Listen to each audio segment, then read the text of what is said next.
¿Y si el domingo tiembla? Hablemos de terremotos y tsunamis. Un podcast al sur del mundo.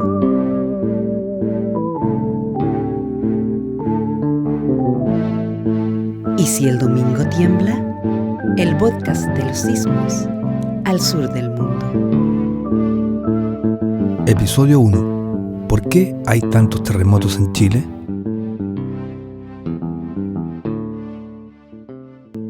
Hola, les damos la más cordial bienvenida a nuestro primer episodio del podcast ¿Y si el domingo tiembla? Hablemos de terremotos y tsunamis. Este es el primer episodio de un programa que vamos a realizar. Son 7 capítulos de estos episodios que vamos a estar conjuntamente con mi colega Ismael hablando sobre cultura sísmica, tratando de hacer un aporte a ese ámbito. Mi nombre es Jaime Hernández, soy antropólogo y director de Arte Sonoro Austral Producciones, casa editorial que hoy día nos da la acogida, ¿no es cierto?, y que vamos a estar permanentemente desde aquí con invitados especiales. Hoy día tenemos un experto invitado, ¿no es cierto?, en el ámbito de la geología y la sísmica, y vamos a estar en un ratito más con él. Hola, ¿qué tal? ¿Cómo están? Aquí estamos en ¿Y si el domingo tiembla? Mi nombre es Ismael Rincón, soy geólogo, soy fundador y guía geoturístico en Terra Austral Geoturismo, así que a lo largo de los siguientes 7 capítulos vamos a conversar sobre la sísmica aquí en el sur de Chile. Chile posee un largo historial de terremotos y tsunamis. Hace poco, más de un mes, conmemoramos el 66º aniversario del terremoto y tsunami de 1960, el más grande registrado por medios técnicos en la historia de nuestro planeta. Pero también hay otros terremotos importantes y tsunamis importantes que han causado daños y pérdidas humanas, como por ejemplo el del 27 de febrero del 2010. Entonces, ¿por qué hay tantos terremotos en Chile? Bueno, lo cierto es que Chile pertenece a lo que se conoce como Cinturón de Fuego del Pacífico, que en términos coloquiales es una profunda fosa de miles de metros de profundidad que circunda todo el Pacífico y que están asociados también los volcanes. Esto implica que esta estructura, que en total tiene como 40.000 kilómetros, se genera desde el año 60, que es el año del gran sismo de Valdivia.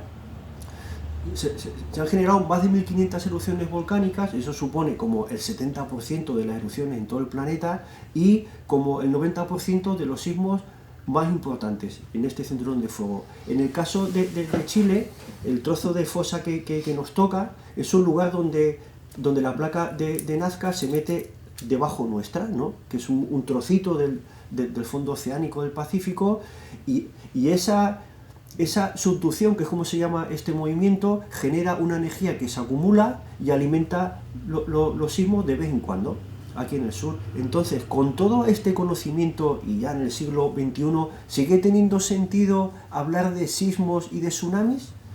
Bueno, ¿qué tan preparados estamos como sociedad para enfrentar un terremoto y tsunami en este preciso momento? Creemos fundamental que estemos preparados para prevenir, reducir el riesgo de desastres socioambientales de este tipo, como terremotos y tsunamis. Es importante no solo como acciones individuales, sino que también como acciones colectivas, como sociedad en conjunto, que estemos preparados y que tengamos precisamente una certeza, una garantía. Si Valdivia es un lugar en el cual sucedió el terremoto más grande registrado en la historia de la humanidad, ¿tenemos la preparación adecuada con ese antecedente? Con todos esos conocimientos específicos, tecnológicos y científicos a partir de ese terremoto, ¿será posible hoy día predecir los sismos? Bueno, lo cierto es que tenemos una mala noticia, digamos, porque como nos aclarará el especialista que más tarde va a participar, claro, los sismos no son predecibles con la precisión que nos encantaría, ¿no? Entonces, al final, claro, la capacidad que tenemos como sociedad para estar preparados ante un sismo depende también de cómo estemos organizados como sociedad y de cómo respondan las instituciones para intentar evitar los desenlaces fatales que tuvimos, como en febrero del 2010 con el famoso terremoto y las víctimas fatales que hubo en el tsunami, ¿no? Entonces, el poder destructivo de un sismo depende no solo de la intensidad del sismo, sino de dónde se construye, con qué materiales se construye, en qué tipo de suelos, y eso nos hace pensar que los desastres asociados a los sismos tienen una componente no solo ambiental, sino social o socioeconómica, y esto es una oportunidad que tenemos como sociedad para intentar evitar las consecuencias tan desastrosas vinculadas a los sismos. Por eso nos parece imprescindible que como sociedad estemos permanentemente educándonos sobre precisamente la reducción de riesgo ante desastres socioambientales como terremotos y tsunamis. Y esto significa, entre otras cosas, que podamos asumir los conocimientos científicos acumulados, pero también la experiencia y la memoria colectiva. Pero no basta solo con recordar. Recordar es fundamental, pero eso se tiene que traducir de alguna manera en una actitud preventiva, una actitud de reducción de riesgos y de resiliencia. Resiliencia no es solo como soportar los cambios y aceptar que esto, digamos, que no tiene forma de evitarse. Al contrario, es la resiliencia una capacidad que tenemos como sociedad y como seres humanos de adaptarnos, pero eso no significa también prever. Y si ya sabemos que existen una gran posibilidad de que ocurran terremotos y tsunamis, bueno, hagamos lo que esté a nuestro alcance para precisamente reducir esos riesgos de desastres socioambientales. En este primer capítulo del podcast, Y si el domingo tiembla, nos ocuparemos de las típicas preguntas que, por ejemplo, yo he estado observando en estos años haciendo los paseos geoturísticos con los turistas. He observado que se repiten, y esto lo hemos conversado con Jaime en algunas ocasiones, que hay como preguntas de sentido común en la gente que le despierta inquietud respecto a los sismos, y esas preguntas con las que nos vamos a hacer cargo, y que por eso hemos invitado a un experto también, son: ¿por qué Chile es un país tan sísmico? ¿De qué manera se originan los sismos aquí en el sur de Chile? La pregunta del millón que se formula en general la gente es: ¿son predecibles los sismos? Y por último, digamos, una pregunta también muy de sentido común es: ¿qué hago en caso de sismo, ¿no? Esas son las preguntas. Como Ismael ha mencionado, nosotros estamos sobre un club selecto, pertenecemos a un club selecto como país, que es el Cinturón de Fuego del Pacífico. Lamentablemente un club del cual no podemos salir, por lo tanto es importante saber qué significa esto de estar en una de las zonas más riesgosas del planeta, donde se han producido los sismos más terribles de los cuales se tiene registro, y también numerosas erupciones volcánicas. Una de las explicaciones tiene que ver con la deriva continental y la tectónica de placas. Esto significa que el planeta, nuestra esfera, es un planeta que tiene un centro líquido, un magma, ¿no es cierto?, que está muy caliente y se está enfriando. La corteza terrestre es como un puzzle tridimensional, es decir, placas que se superponen o que se están en permanente movimiento. Ese movimiento es algo que nosotros no podemos percibir, pero que ha logrado a lo largo de muchos millones de años la conformación, por ejemplo, de las cordilleras de los Andes y la cordillera de la costa. Se pliega, se está en movimiento, se transforma, ¿no es cierto?, la superficie terrestre, la corteza, a través de este movimiento de placas. De hecho, los continentes han ido conformándose en la situación actual a lo largo de millones de años. Entonces, desde que estaban todos unidos en Gondwana, se fueron separando hasta la conformación actual. Pero entonces, si son partes y piezas, son puzzles, esos puzzles tienen formas de unión. Y esas formas de unión son las que vamos a tratar de explicar en este primer capítulo. La zona de subducción significa donde se conectan dos placas. Y esas placas son, en este caso del Cinturón de Fuego del Pacífico, la placa de Nazca y la placa sudamericana. La placa sudamericana es el continente en sí. Y debajo de ella se está subduciendo, ¿no es cierto?, la placa de Nazca. En la unión de ambas está la fosa Perú-Chile. Y entonces ese movimiento es un movimiento que es imperceptible, pero que requiere de mucha energía. Esa energía se va acumulando con el roce y en algún momento, como un resorte, se libera la energía en forma de terremoto. Entonces, estar en este cinturón de fuego significa estar en una zona que han ocurrido muchos sismos y violentos tsunamis posteriores, y eso va a seguir ocurriendo sí o sí. Por lo tanto, las indicaciones tienen que ver con generar esta cultura sísmica y saber dónde estamos parados nosotros y qué podemos hacer para evitar estos riesgos. Bueno, ¿de qué manera en detalle se forman los sismos en el sur de Chile? En esta parte, como contaba antes Jaime, en la cual nos toca un segmento de esa profunda fosa que tiene unos 1000 kilómetros de longitud, justo desde la península de Arauco hasta Taitao, son como unos 1000 kilómetros, y eso es lo que nos afecta, digamos, como región en cuanto al movimiento que tiene la placa de Nazca, que se mete bajo nosotros, ¿no? Con una velocidad de más o menos 5 o 6 centímetros al año. Bien. En el año 2010, dos investigadores canadienses del Servicio Geológico de Canadá publican un artículo en el cual proponen un modelo para explicar la subducción que les toca a ellos enfrente de la costa occidental de Canadá. Pues bien, ese modelo es el que sirve también para entender qué pasa aquí, en el sur, en concreto en este segmento de Valdivia. Y es algo tan básico como lo siguiente. Voy a usar mis propias manos para ejemplificar. Imaginemos que este es el fondo oceánico, esta es la placa de Nazca y esto es Chile, que pertenece a la placa de Sudamérica. Entonces, Nazca está subduciendo, es decir, se está metiendo debajo nuestra, así, en este movimiento. Pero es más complejo porque aquí hay, como si dijéramos, un roce, y esto como que se traba. Entonces la subducción genera que se acumule una tensión aquí, en el continente, en Chile, que se comporta como si fuera un auténtico resorte, como comentaba Jaime, ¿no?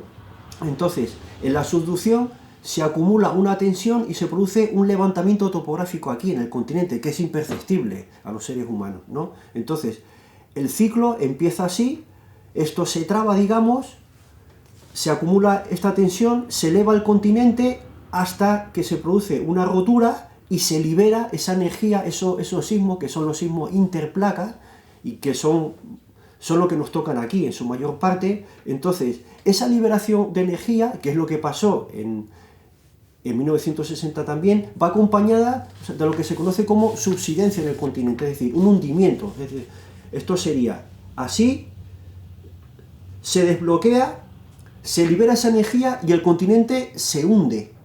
Eso es lo que generó, por ejemplo, que en el sismo del 60 hubiera zonas que se hundieron entre 1 y 2 metros, lo cual provocó la extensión de ciertos humedales o la creación de otros nuevos, como el del río Cruces. El ciclo empieza de nuevo cuando se traba una vez más y se inicia de nuevo un levantamiento, y ese es el ciclo continuo que se da en el sur de Chile y que nos ayuda a entender el mecanismo que genera los sismos. Bueno, esta explicación detallada que acaba de dar mi colega Ismael está también ilustrada en nuestro sitio web www.culturasísmica.cl, donde van a encontrar material permanentemente que aporta, ¿no es cierto?, a la comprensión de estas temáticas que a veces tienen algunos aspectos técnicos y algunas palabras que es conveniente comprender a cabalidad. ¿Qué hacer en caso de sismo? En general, desde hace algunos años se extendió una teoría que incluso yo he tenido oportunidad de verla, o sea, en algún informativo y en capacitaciones que se han hecho a los trabajadores en algunas empresas, el famoso triángulo de la vida, que esta es una teoría que inventó un empresario estadounidense, que él es fundador de una empresa de rescate internacional, el señor Douglas Kapp.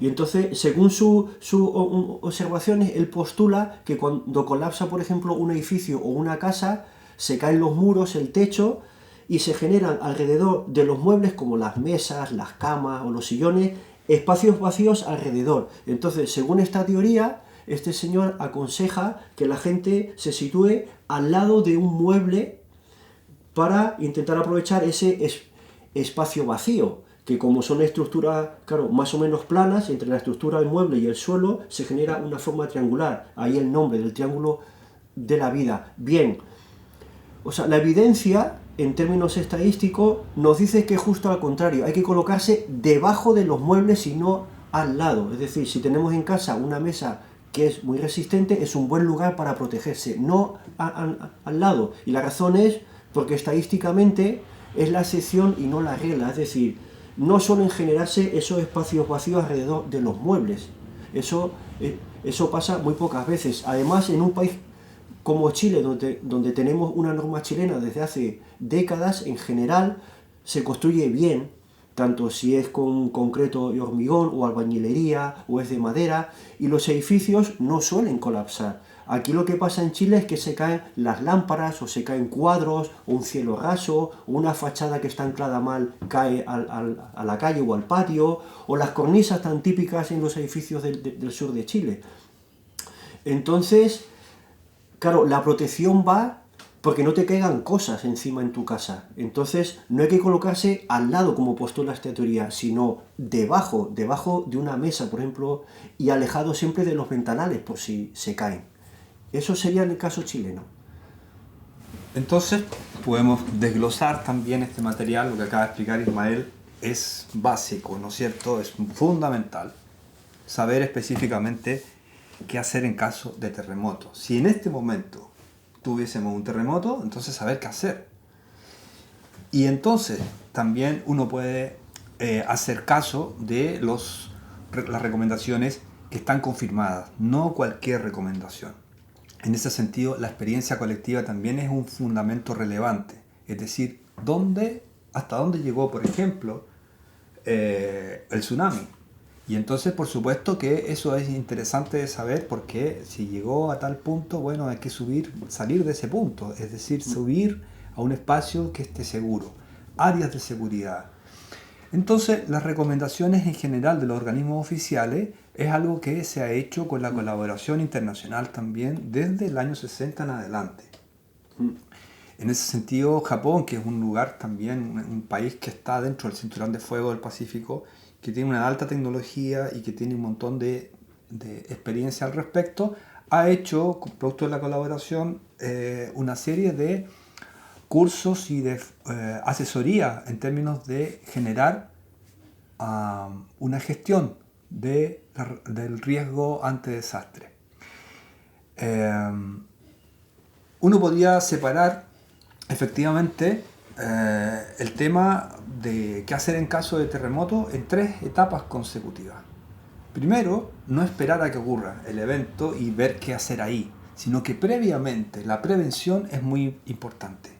Por ejemplo, como sabemos que se caen las lámparas, los cielos rasos o los muebles, bueno, lo que se recomienda es fijar esos muebles, conocer cuáles son las zonas de seguridad que tenemos en nuestro lugar, en nuestra vivienda o en el lugar de trabajo.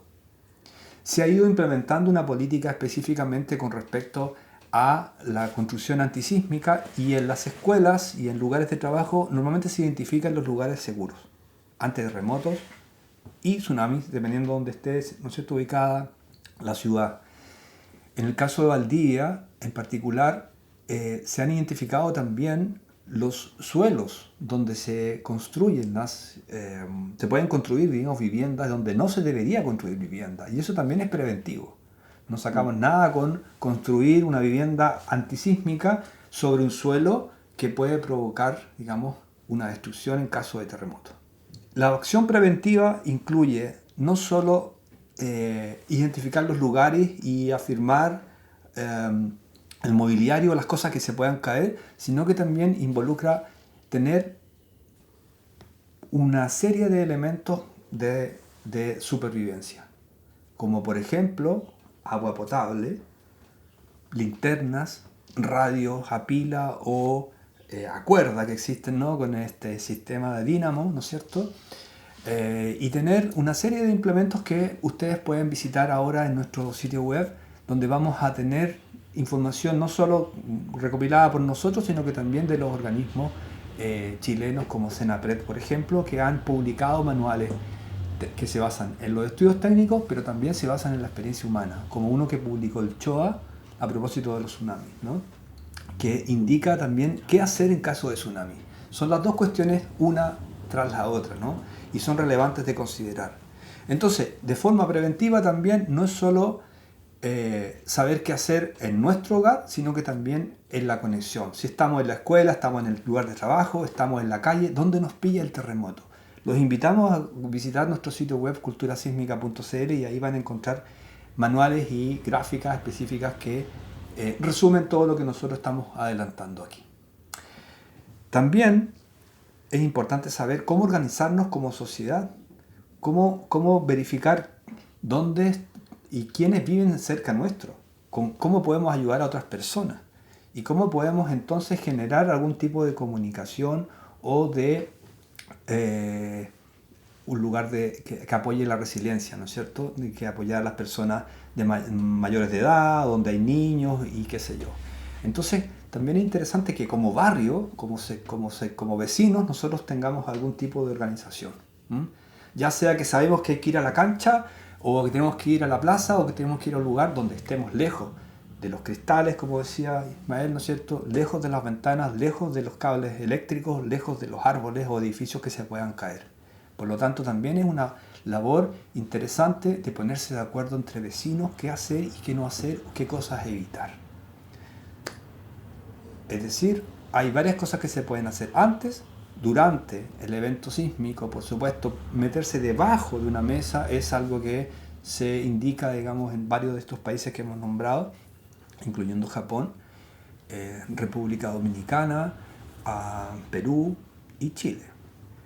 Meterse debajo de una mesa, protegerse de las cosas que nos pueden caer encima.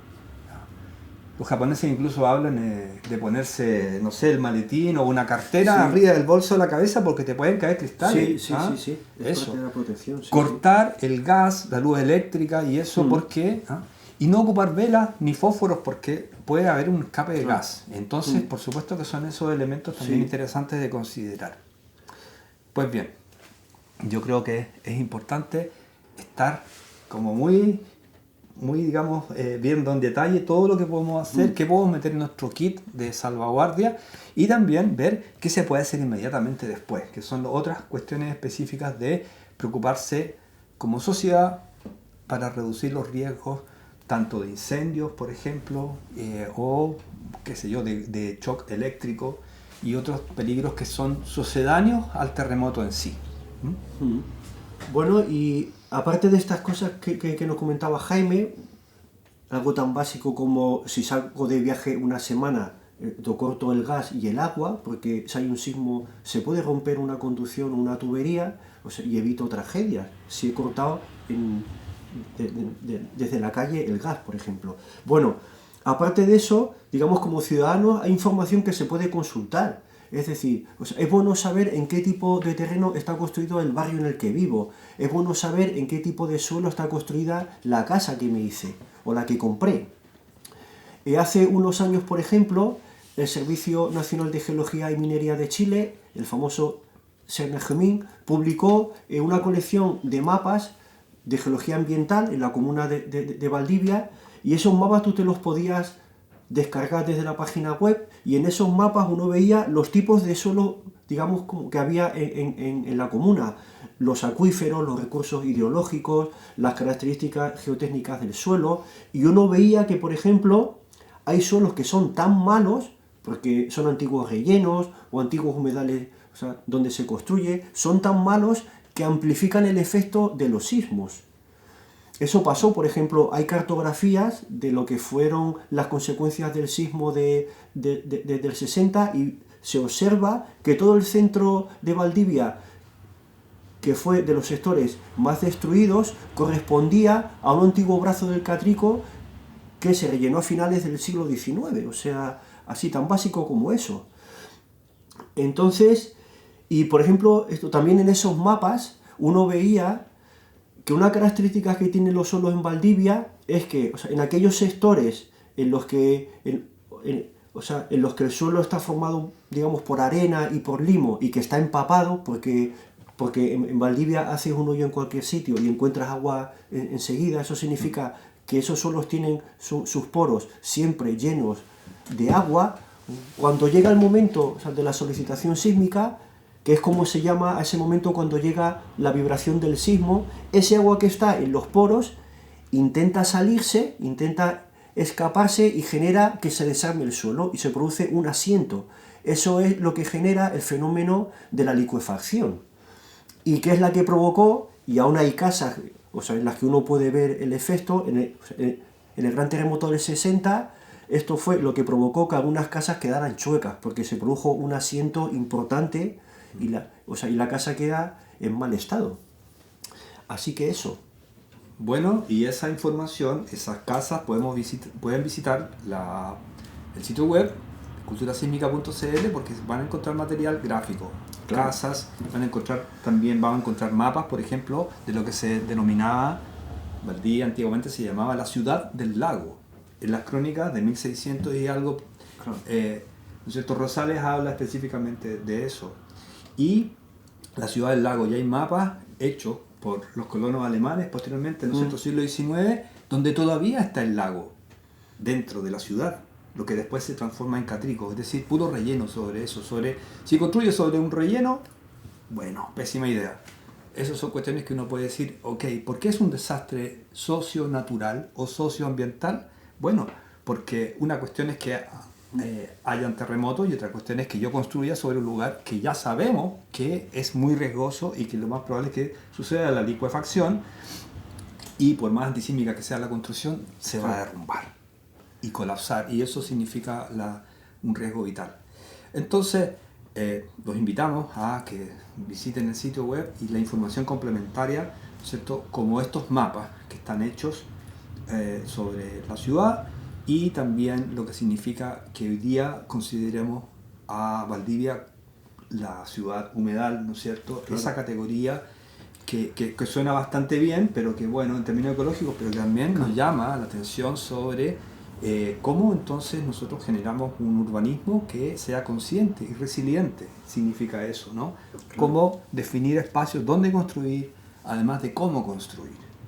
Esas son, creo yo, las digamos, cuestiones esenciales que nos permiten alimentar nuestra cultura sísmica.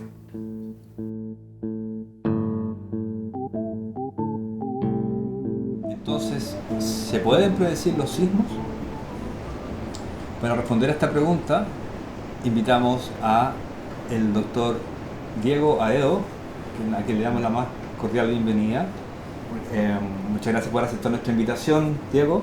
Diego es doctor en geología, investigador en geología de terremotos y tectónica del Instituto Milenio de Oceanografía, entonces de la Universidad Austral y otras universidades del país. Bienvenido, Diego. Y entonces, bueno, muchas gracias por la invitación, primero que todo. Si se pueden predecir los terremotos, yo creo que es una de las preguntas que más nos hacen a nosotros, los que nos dedicamos al rubro de la investigación en esta área. Y la respuesta es corta y sencilla en realidad. Hoy en día no podemos predecir los terremotos, no podemos decir cuándo ni cómo ocurrirán, pero sí podemos tener claridad acerca de algunos lugares en los que la probabilidad en que ocurran terremotos a lo largo de Chile, podemos decir qué lugares son más probables de que ocurran y podemos elaborar modelos de probabilidad, es decir, bueno, en esta zona de Chile hay suficiente energía cargada entre las placas, digamos, para que pueda ocurrir un terremoto prontamente, pero para poder decir con hora y fecha o magnitud no tenemos esa información hoy en día. Claro, pero por ejemplo, o sea, una pregunta habitual en los turistas cuando uno hace los paseos geoturísticos es, por ejemplo, aquí en el sur, en la comuna de Valdivia, en el segmento que nos toca de la zona de subducción de la fosa, ¿hay, por ejemplo, estudios que digan, oye, mira, en los próximos 100 años podemos tener uno de magnitud entre tanto y tanto, por ejemplo? ¿Ese tipo de predicciones son posibles? Claro, ese tipo de predicciones ya están un poco más aterrizadas a lo que podemos hacer en ciencia. y tiene que ver un poco con la historia sísmica de cada uno de los lugares. Por ejemplo, Valdivia, todos sabemos que en 1960 tuvo un terremoto de grado 9.5, uno de los más grandes, o el más grande registrado instrumentalmente. Pero también sabemos que históricamente tenemos otros terremotos, uno de igual característica o similares de 1500, digamos, 75, y luego dos que pueden haber sido de magnitud 8, alrededor de 8 de magnitud en 1737 y en 1837. Por lo tanto, basados en la historia y también lo que la geología nos puede decir más atrás en el tiempo, podemos decir de que, claro, a medida que pasa el tiempo, es más probable que tengamos terremotos parecidos, por ejemplo los de 1737, 1837 de magnitud 8, que tienen un intervalo de recurrencia de alrededor de unos 100, un poco más, 130 años. Pero por ejemplo 1960, un terremoto tan excepcional y tan grande, deben pasar al menos más de 300 años, como 1575 hasta 1960, para poder acumular suficiente energía para tener un terremoto de esa magnitud. Y en ese sentido, yo sé que existen crónicas del terremoto de 1575, Sí. porque ya estaban los españoles aquí, llevaban 25 años al menos, entonces en la zona, ¿no? Y hay crónicas que relatan lo que sucedió, que fue el terremoto y posterior tsunami y también la inundación al estilo Reñiguazo, muy similar el modelo a lo que ocurriría después, precisamente más de 300 años después, en 1960. Pero la estratigrafía, que digamos su herramienta de trabajo de la geología de las capas, ¿no es cierto? ¿Qué indican los estudios al respecto de eso? ¿Hay antecedentes concretos de los sedimentos acumulados, es decir, que puedan verificar esto de los 300 años aproximadamente? Sí, claro, y la geología contribuye, digamos, a mejorar esos modelos de recurrencia. Por un lado sabemos que antes que todo, nosotros partimos nuestra historia en 1575 acá en Valdivia porque tenemos los primeros registros, como tú bien dices, de los españoles. Pero antes de eso no tenemos registro histórico escrito. Por lo tanto, ahí es donde la geología entra y tiene un papel importante que jugar. Básicamente hay varias metodologías, pero una de ellas se concentra en la costa, que es a través del registro sedimentario de las arenas que están depositadas en algunos sectores de la costa, identificar antiguos tsunamis. 1960, 1575 dejaron registro sedimentario de toda la arena que un tsunami deposita en la costa, y si nosotros escarbamos más profundo nos damos cuenta de que en 1300, en 1100, 800 años hay un cierto patrón de que cada 300 años, un poco más, digamos, ocurren este tipo de fenómenos. Por lo tanto, en la costa tenemos evidencia geológica que nos ayuda a extender este registro histórico. Y por otro lado también tenemos los registros que están en la estratigrafía del fondo de los lagos, como el lago Villarrica, Calafquén, Riñihue, porque el terremoto remece la corteza terrestre y eso provoca derrumbes que también ocurren debajo de los lagos y depositan un tipo especial de sedimento que luego nosotros al llevar un testigo, digamos, y sacar muestras del fondo, podemos contar así tal como los anillos del árbol las capas sedimentarias y darnos cuenta.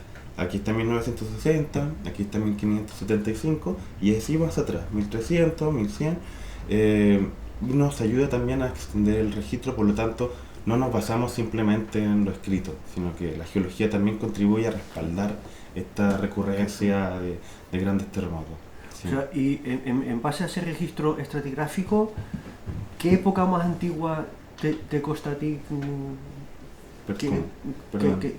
que está registrado? ¿Como hace 1000 años o hace más? Porque es súper interesante ese registro estratigráfico. Sí, es muy interesante y de hecho se condice muy bien con los periodos de recurrencia que hay históricamente. Lástima que, claro, el registro geológico nosotros podemos rescatar, y con la tecnología que nosotros tenemos, una gran cantidad de sedimentos y una gran cantidad de historia, pero esto no es, digamos, hasta el infinito, claro, digamos, y tenemos, claro, pero sí tenemos una buena resolución, digamos, dentro de los últimos 2000 años, por lo menos en esta zona. Por lo tanto, sí tenemos una buena cantidad de tiempo espacial para poder basarnos en decir que hay cierta recurrencia habitual en esta zona sísmica con eventos que puedan parecerse en 1960 o menores, como los de 1837 o 1737. Sí. Claro. Uh-huh. Porque en general como que al público lo que le inquieta o sea, y que hay veces que se explota así en los medios de comunicación es el no saber una periodicidad concreta, porque es cierto como que la gente es muy buena como para sacar la cuenta a la vieja, decir, bueno, el de 1575, o sea, el de 1960 han pasado más de 300 años, bueno, pues tranquilos aquí que no viene otro, pero sin embargo, como tú comentas, el de 1737 y el de 1837 igual fueron por encima de 8 con tsunami y han pasado solo 100 años. Sí. Entonces eso a la gente como que de repente le inquieta en el sentido de decir, el de 1960 fue un gran sismo, pero claro, si nos viene otro a los 100 años, no falta tanto. Sí. Otro. Claro. Es muy curioso eso.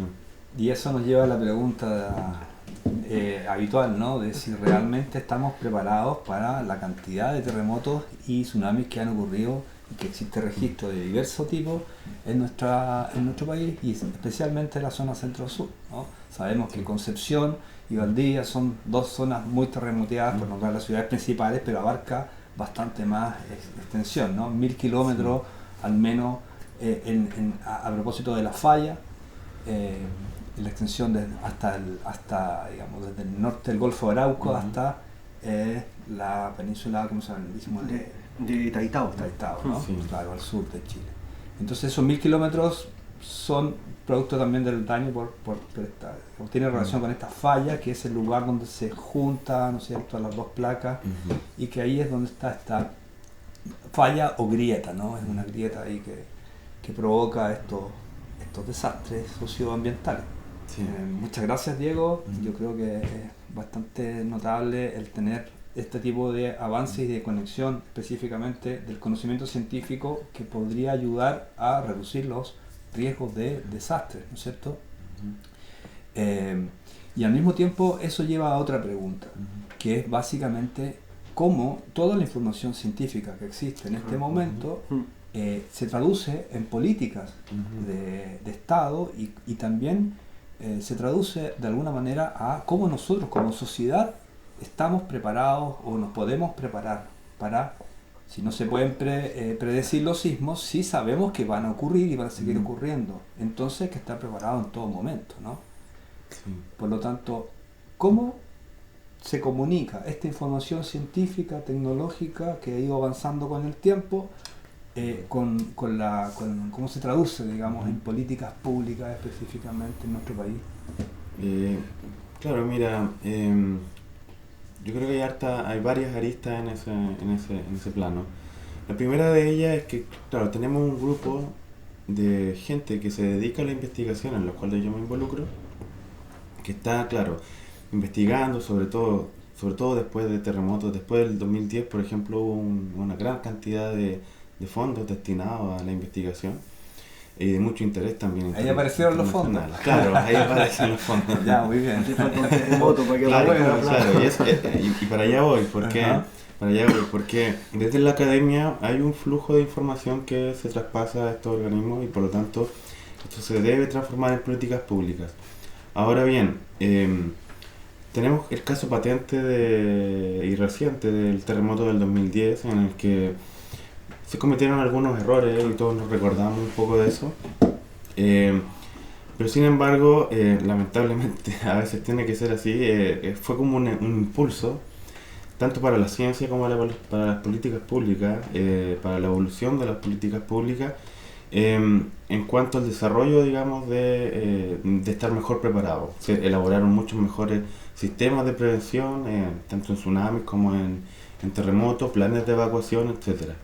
Sin embargo, la reflexión igual que hago es que a medida de que nos alejamos de algún evento reciente, como en este caso ya han pasado 16 años del último terremoto grande que fue el del 2010 en esta zona del centro-sur, la memoria se va lentamente perdiendo y nosotros creo que tenemos el desafío, y programas como este también ayudan a levantar, digamos, eso, el desafío de recordar que estamos en un país sísmico y que debemos estar permanentemente preparados, y por mi parte, de los científicos, el impulso al deber de motivarnos a transmitir esta información a la sociedad. Tiene sus dificultades y tiene también tiene también sus obligaciones, por lo tanto no siempre es fácil, pero es algo que nos tenemos que plantear seriamente para mantener esa memoria viva. Pero, por ejemplo, es interesante eso que comentas porque, por ejemplo, en los planes de desarrollo regional, que son como las herramientas de planificación, donde se sacan incluso cartografías, donde un poco como que las autoridades como que nos dicen dónde se puede construir. ¿Tú sientes que la información que generáis en el mundo científico se ve después reflejada en esos mapas, en esas herramientas de planificación que son las que condicionan dónde se construye, cómo se construye, o tú sientes que aún falta todavía una fluidez entre esos dos mundos? Bueno, lo separaría en dos cosas, la verdad. Yo creo que el flujo de información existe, digamos. Existe y se ve también reflejada en algunas cosas. Por ejemplo, el grado de planificación de ingeniería de los edificios, por ejemplo, de Chile, está en buen nivel, digamos, y ha respondido de buena forma generalmente en los últimos casos. Tenemos algunos casos lamentables, obviamente, pero digamos ha sido la excepción más que la norma. Sin embargo, hay otro aspecto de la pregunta que tú haces, y es que muchas veces este conocimiento, esta información fluye, pero la elaboración o el mejoramiento de una política pública, ya sea en el manejo del territorio, en la planificación urbana, en la construcción, etcétera, toma mucho tiempo, digamos. Toma un tiempo que escapa, digamos, de lo que uno en realidad puede hacer, porque tiene que ver con algo, ya sea de gestión, de política, digamos, de legislación incluso, y todos sabemos lo demorado y a veces variable que es eso, dependiendo de la situación del país, pero ahí ya se escapa un poco de nuestras manos en el sentido de informar o mantener el vínculo. Dentro de la gestión de riesgo de desastre o de reducción, ¿no es cierto?, del riesgo de desastre, se han ido implementando políticas como las que tú mencionas, específicamente las normas de construcción antisísmica, y que a propósito de los eventos sísmicos también se va siendo actualizada, ¿cierto? Y efectivamente eso evita que en el momento mismo haya tanta destrucción, y es un costo también económico importante, es decir, a lo que le cuesta a una familia para tener su propia casa, para que venga un terremoto y se caiga la casa completamente o quede inhabilitada. Por supuesto que uno de los detalles que también es importante prever. Entonces ahí también está el tema de prevención. ¿Cómo prevenimos? ¿Cómo se invierte, ¿no es cierto?, en una construcción no solo de que sea antisísmica, sino que dónde vamos a construir, ¿cierto? Y ahí es donde está la pregunta que tú decías de específicamente qué tipos de suelo, y que la política vigente que existe hoy día está en discusión precisamente en este momento, el tema de los humedales urbanos, y también el tema de cómo tenemos esta resiliencia, cómo nos adaptamos a este cambio climático en función también de los tipos de suelo, y cómo generamos una planificación urbanística que nos permita entonces tener efectivamente una gestión de este riesgo que sea práctica, que sea evidente, que se evidencie, digamos, y que eso obviamente va a redundar en la disminución de pérdida humana, que es lo más relevante en este caso. Pero como somos un país que tiene pocos recursos económicos, también es importante pensarlo en esto, no como un gasto, sino que como en una inversión. Y en ese sentido yo creo que es relevante todos los aportes que se van generando desde instancias como el instituto en el cual tú trabajas, y hay un montón de personas de distintos ámbitos, ¿no es cierto?, que se genera este conocimiento. Y además, no solo, a mi modo de ver, una responsabilidad del Estado en sí, sino que también de nosotros como sociedad. O sea, nosotros podemos hacer varias cosas para prevenir precisamente el riesgo, reducir ese riesgo de daños que haya frente a un evento sísmico o un tsunami posteriormente. Claro. Diego, no sé si quieres decir unas últimas palabras específicamente.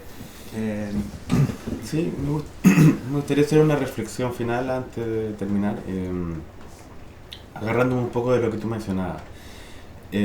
siempre pienso que si bien las políticas públicas o la preparación, la gestión del riesgo, todo eso importa, considerando también, digamos, la presión habitacional que hay para las complejidades que tiene eso desde el punto de vista económico y político. Claro. Sin embargo, algo que es muy importante a mi juicio siempre va a ser la responsabilidad personal, o de la familia, o de uno mismo, digamos, de estar consciente siempre de que estamos en un país donde los terremotos son frecuentes y que tenemos que estar preparados siempre ante eso.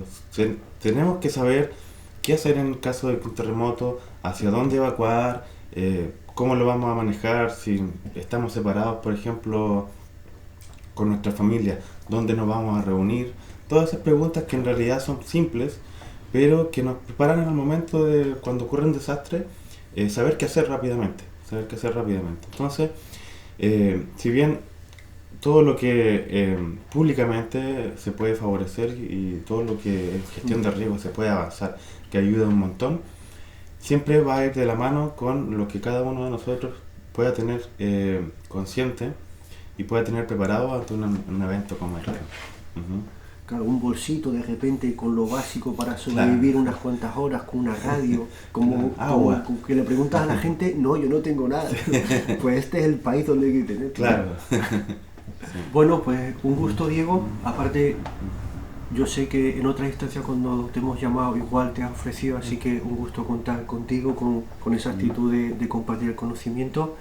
Y bueno, es importante estas instancias como comentabas, y tendría incluso como que haber más también instancias formales como también promovidas desde la institución, porque al fin y al cabo esto consiste en que hay una fuente de generación, o sea, de conocimiento, y alguien tiene que hacer la pega para transferirla a la sociedad, a las instituciones, y por desgracia eso no siempre está funcionando bien.